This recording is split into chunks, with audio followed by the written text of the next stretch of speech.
is not every man of God that is a servant of God. A servant must have a master.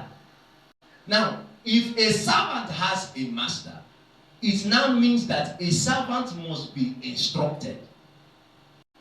A servant always look up to the master for instruction. So if a servant does not have a master, who will he look up to for instruction? You cannot have a master and you will not take instructions from the master, which means you are not a servant. You are a master of your own. A master of his own cannot take instructions from any other person, because you are not under anybody. A servant must obey the instructions of the master. A servant is not self-centered. I love this one. All his labor is to make his master happy, not himself. All his labor is to make sure that his master is satisfied. Do you know that a servant does not show his face anyhow? He doesn't come out anyhow. He comes out only when the master calls him. He comes out only when the master is in need of his service.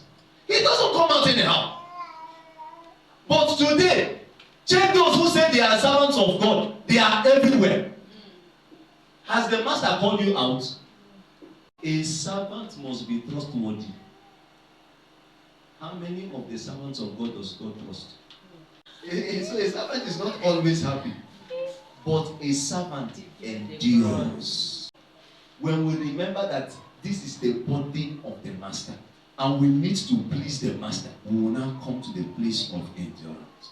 What will make you stay in the place of endurance is the love you have for your master. If you don't love your master, you will not endure. Yes, you will not. Now, as a servant, you are reading the timing.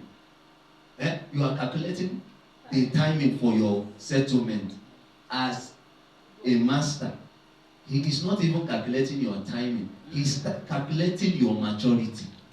A good servant that loves his master will never compare himself with another servant. Will never compare his master with another master. He will remain with his own master and trust in the judgment of his master.